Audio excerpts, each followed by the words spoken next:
Yet another article claiming that the United States policy is incoherent.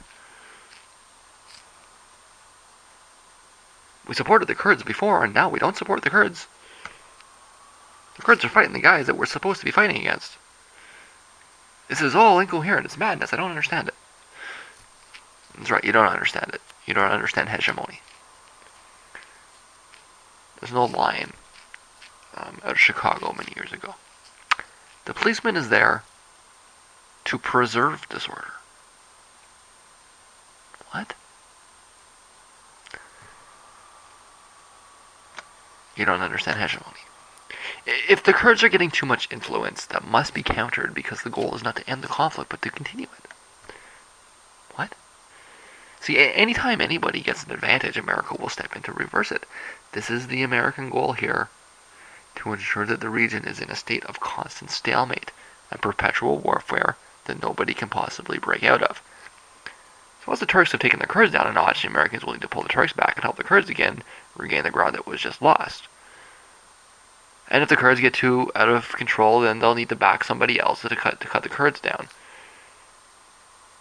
You know, they'd like to back the Iranians, and, you know, circumstances permitting, they eventually will. The United States does not want peace in the region, okay? They want an unending war.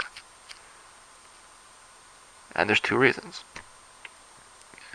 One is that it makes it really hard for the locals to take control of their own resources when there's war everywhere all the time. Right? Simple divide and conquer. And the other reason is that it makes them less interested in fighting America when they're fighting each other. I've been over this repeatedly. It's standard barbarian management practice. It goes back to the Roman Empire. It's exactly what the Byzantine generals did in order to try to play all the, the barbarians off against each other. And, I mean, what do you call ISIS?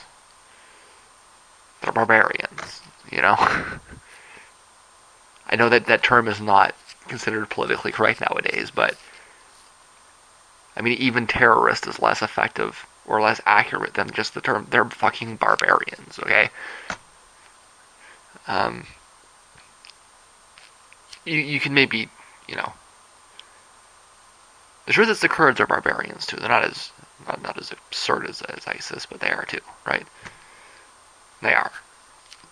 If you know a little bit about them, you know that they are, right? And so a lot of these groups kind of fit the definition of the term barbarian.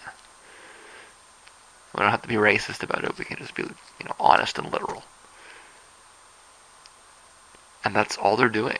It's the same old Roman strategy of getting the tribes to fight each other instead of go after, you know, instead of sacking Constantinople.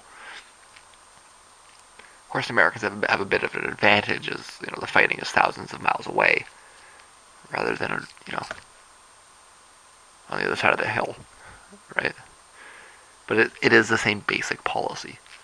It's an ancient policy, and it works because they're barbarians.